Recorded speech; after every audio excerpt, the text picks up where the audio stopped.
국민의힘이 이동관 방송통신위원장 등의 탄핵안을 일단 철회한 뒤에 이번 달 말에 재추진하려는 민주당을 강하게 비판하면서 법적 대응에 나섰습니다. 탄핵안 자동 폐기를 피하려는 꼼수를 받아들일 수 없다며 헌법재판소의 판단을 구한 건데 민주당은 법적으로 문제없는 만큼 강행하겠다는 방침입니다. 손효정 기자입니다. 예상대로 국민의힘은 김진표 국회의장을 상대로 헌법재판소에 권한쟁의 심판을 청구했습니다. 이동관 방통위원장과 검사 2명에 대한 민주당의 탄핵 철회안을 김 의장이 결재한 걸 문제 삼은 겁니다. 본회의 보고 뒤 72시간이 지나면 탄핵안이 자동 폐기되는 상황을 피하려고 야당이 여당의 동의 없이 무리수를 뒀는데도 김 의장이 손을 들어줬다는 주장입니다.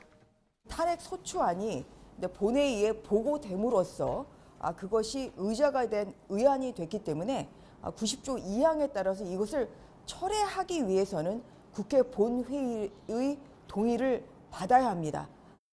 헌재 판단이 나오기 전에 같은 내용의 탄핵안이 다시 추진되는 걸 막기 위해 가처분 신청까지 함께 냈습니다.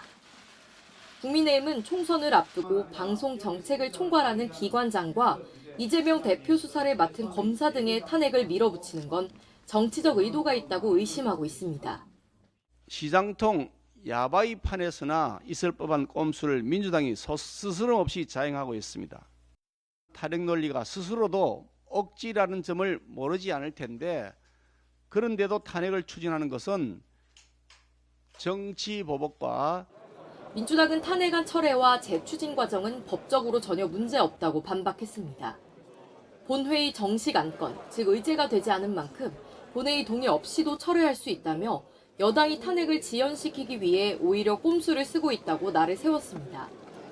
의사일정 실무를 담당하는 국회 사무처 등도 유권 해석을 내려줬다는 취지입니다. 철회할 경우에 일사부재리 원칙이 적용되지 않고요. 이미 전례도 있었고요. 과거에 국회 사무처가 인정을 했고 의장님도 그것이 맞다라고 저하고 만나면서 얘기를 했습니다.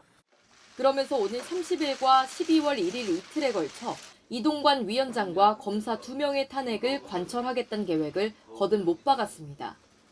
윤석열 정부의 언론 장악과 검사 비위를 막겠다는 이유를 들었습니다. 뉴욕타임즈가 11일자로 윤석열 대통령의 언론 장악에 대한 열의는 한국의 군사 독재 시절을 연상시킨다. 검찰이 정권의 비판적인 언론을 겁박하고 수사 대상으로 삼자. 여야의 입장차가 좀처럼 좁혀지지 않은 가운데 이번에도 공은 재판부로 넘어갔습니다. 정치의 사법화가 반복된다는 비판과 함께 헌법재판소의 판단에 관심이 쏠리고 있습니다. YTN 손유정입니다.